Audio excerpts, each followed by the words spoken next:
Dedication from the author. For my father. Chapter 1.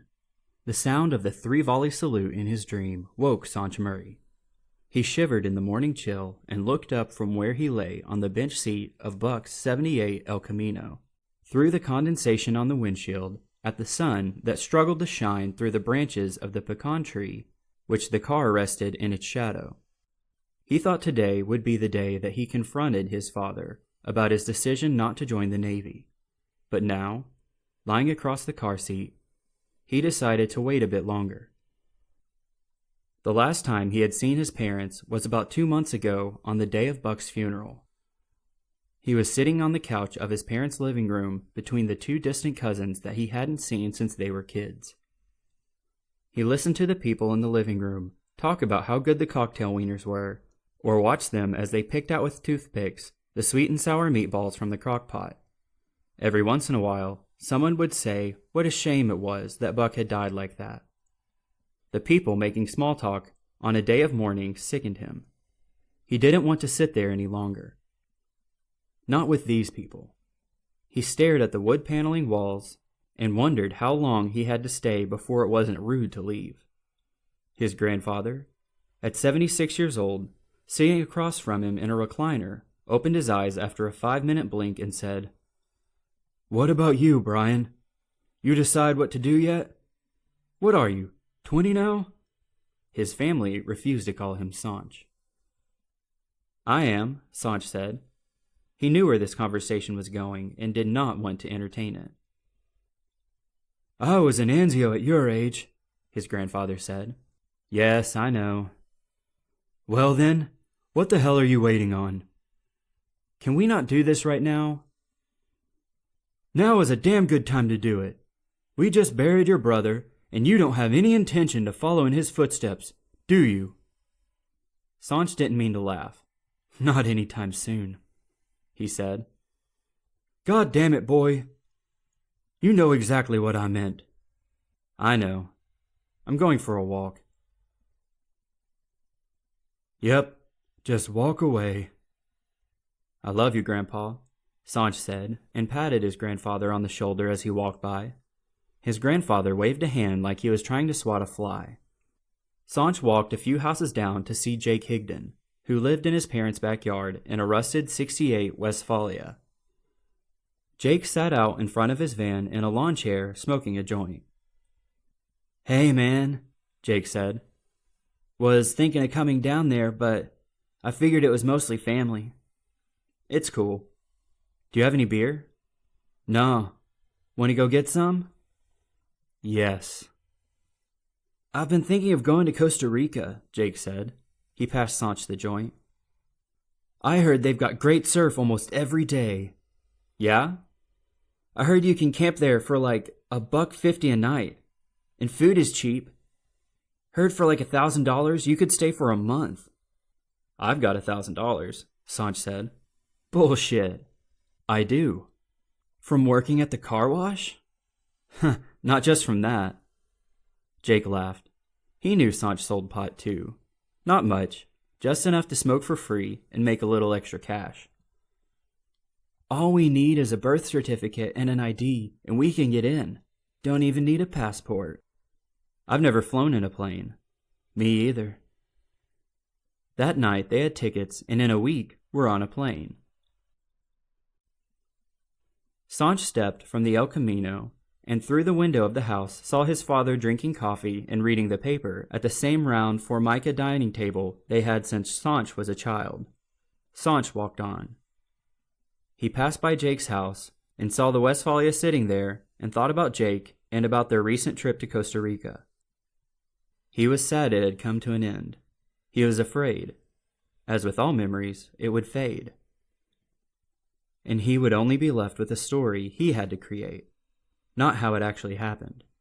He wanted to remember it how it truly happened. He tried to remember specific details and knew that one day those details would be lost. Sanch and Jake stood in the customs line of the Juan Santa Maria International Airport in San Jose, Costa Rica. Sanch was drunk from the free drinks on the plane. The tall, maybe 5'10" California girl with sun-bleached hair twisted in braids stood behind them. Sanch couldn't remember her name, although she had sat next to him on the plane. Sanch sat between her and Jake. Jake had washed down a Valium with his first beer and fell asleep shortly after takeoff and slept the entire flight, his forehead leaving an oily smudge on the window. During the flight, Sanch tried to persuade California girl to go to Tamarindo, where he was headed. She told him that a friend planned to meet her at the airport to take her to Dominical. Her friend recently bought a house there. Sanch didn't know where Dominical was. He didn't know where Tamarindo was either. He didn't bother to look at a map because Jake had sounded like he had a plan. Waiting in the cramped, confined line of the sweltering warehouse of an airport, Sanch's head swirled. "I might puke," he said. Jake shook his head. The drunken girl laughed. She laughed at a lot of things Sanch said on the plane. "That's what you get," Jake said. "I'm just hot. That's all," Sanch said. He laughed a bit as he wiped the sweat from the back of his neck. "But seriously, I might puke." "Yep," Jake said. "That's what it is. Not the drinks you were downing, huh? You were stoked they didn't card you." The line moved a few steps. After making it through customs, what little customs check there was, the three of them walked to the baggage claim area. Airport workers brought Sanch and Jake the board bags while they waited for their backpacks to come through on the conveyor belt. "How many boards are in there?" the drunken girl asked.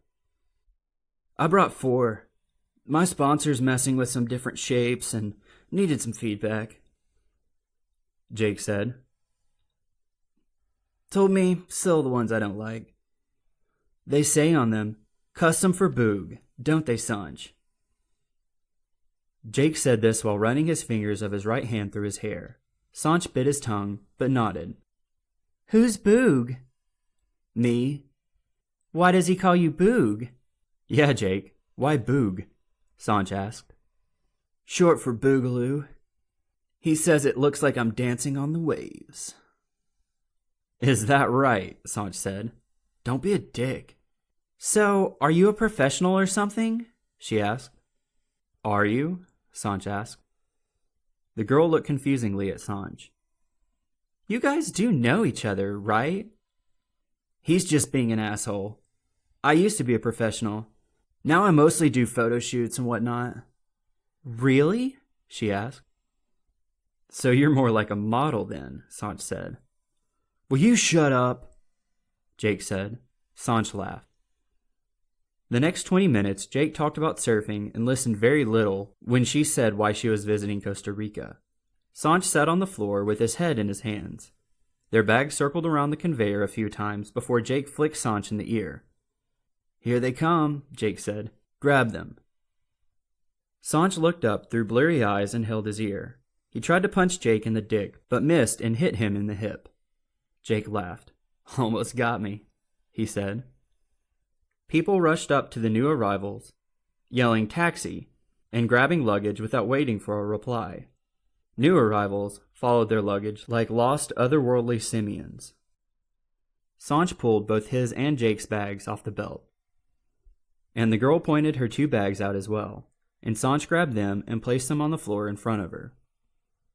Jake said to one of the taxi drivers, "Tamarindo, Tamarindo." The taxi guy said, Yes, I take you." "I," Jake pointed to himself, "need to get to Tamarindo." Sanch heard the drunken girl say, "Hey baby, how are you?" He turned to see her rush into the arms of a guy who looked dressed to go to supper at a yacht club. Sanch left his things on the floor and strolled over to them. He stuck out his hand when the guy looked up at him and said, "I'm Sanch."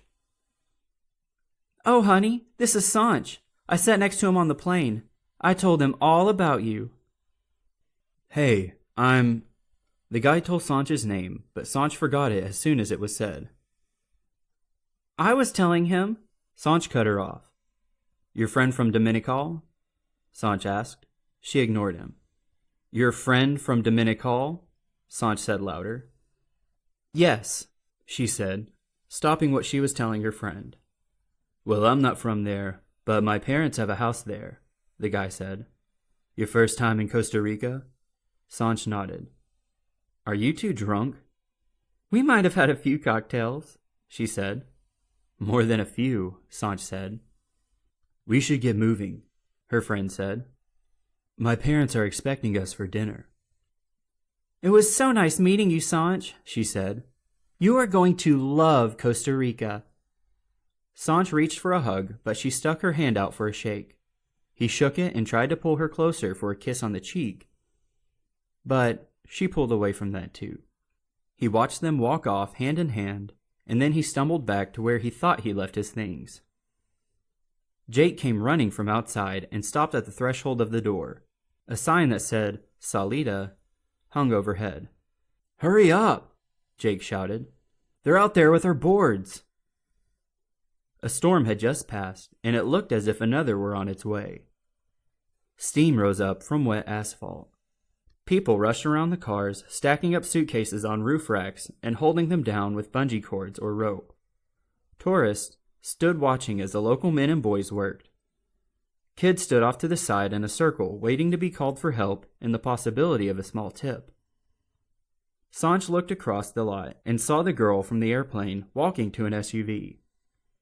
One that looked too new and too clean compared to the cars being used for taxis. Her boyfriend placed her luggage in the trunk and then ran around to open the passenger side door for her. He saw Sanch watching and waved. Sanch didn't wave back. Jake helped the saggy-faced, dark-skinned man find a way to place the board bags in the small four-door hatchback that looked like it hadn't been washed in several years. They tried hanging the bags out the trunk. It looked dangerous, but the driver kept saying, Okay, no worry." "Bullshit," Jake replied. He took the hard case out and tried shoving it in the back seat. That didn't work. Jake and the taxi driver looked like a silent film comedy troupe, one person putting the bags in, the other taking them out. On the outer pouch of his backpack, Sanch had shoved in a pair of soft-top foam surf racks. One of the young, bronzed Costa Rican kids with no shirt and no shoes laughed when he saw Sanch hold up the racks. Sanch laughed with him. The kid said something in Spanish and laughed some more. Jake heard them and looked at Sanch. "Asshole," Jake said. He walked over and snatched the racks from Sanch. "We've got 20 minutes to get to the bus station and you're standing around like a jackass." Jake strapped the racks on the car. "This is the last bus to Tamarindo tonight, and I sure as hell don't want to waste today looking for a hotel," Jake continued. "Asshole," the kid said and pointed at Sanch. Sanch laughed harder. As he zipped the pouch on his bag, he felt a tap on the shoulder. Sanch looked up. "La camisa," the kid said. He tugged on Sanch's shirt and pointed at his own bony, shirtless chest. "Camisa." "You want a shirt?" Sí, shirt. La camisa." Sanch grabbed a t-shirt, one with the National Brand Surf Company logo on it. "You like this?" Sí, the kid said. "I like." Sanch handed it to him. The kid put it on. It hung over his blue frayed shorts. He smiled at Sanch and gave him 2 thumbs up and took off running towards a group of 7 or 8 kids. They saw the shirt and rushed over to Sanch. "Shit," Sanch said and hurried over to the car. Jake and the old man had finished strapping the hard case of boards on top of the car. But the soft case wouldn't fit. "Where's your pack?" Sanch asked Jake. "In the hatch. Put yours in the front seat. We're going to have to squeeze in the back with the boards." Sanch put the pack in the front seat, shut the door, and turned around just as the band of skinny, shirtless kids swarmed him. T-shirt, they said in unison. "La camisa." No more," Sanch said. Sí, the kid wearing Sanch's shirt said and reached for the bag through the window. "You guys done yet?" Sanch said, swatting the kid's hands away. "What are you doing?" Jake said, looking up at him from the back seat. "Get in." Sanch did. The driver slid the rest of the boards through the back window, obstructing their view. The kid shouted for more t-shirts. Hands reached in and grabbed some shirts from the bag. The driver scolded them in Spanish. The kids ran after the car as it drove out of the parking lot.